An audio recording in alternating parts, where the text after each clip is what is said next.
Bonjour à tous, bienvenue dans Sony Inside, un nouveau rendez-vous décalé sur les expertises et les actualités de Sony Asset Management. L'objectif, en 2 minutes chrono, c'est de vous permettre de mieux appréhender notre savoir-faire, de partager avec vous nos secrets de fabrication et de répondre à toutes les questions que vous vous posez. Pour ce premier rendez-vous, Kevin Gamero, le gérant de Sony Opportunité 2022 et Sony Opportunité 2022+. Allez hop, c'est parti.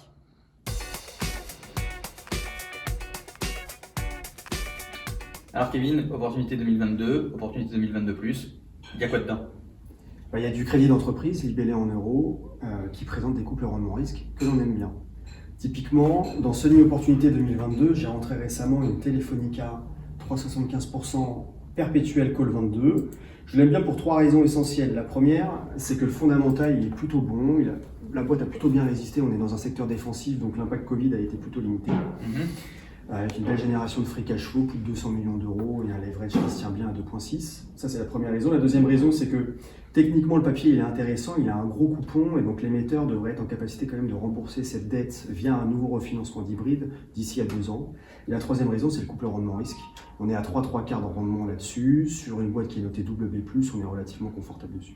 Canon. Et sur O22+, alors sur O22+, on va plutôt être sur des histoires spécifiques avec vraiment de la sélection de dossiers. Typiquement, j'ai rentré en début de semaine de la CMA CGM 7,75% 2021. Une boîte que j'aime bien pour 3 raisons essentielles. La première, c'est que sur l'aspect fondamental, c'est un groupe qui a pas mal de cash. Ils avaient un peu plus d'1,8 milliard de dollars de cash à fin mars. Ils ont obtenu un PGE, ce qui leur met quand même dans une situation relativement confortable d'un point de vue abondance de trésorerie.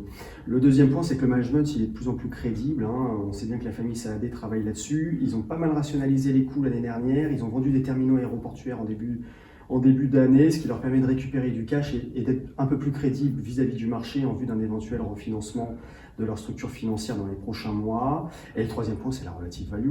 On est à plus de 11% de taux sur un bond qui mature dans moins d'1 an, avec quand même pas mal de cash et une boîte qui est quand même relativement puissante et importante dans le tissu économique français. merci beaucoup Kevin et à très bientôt pour un nouveau Sony Inside.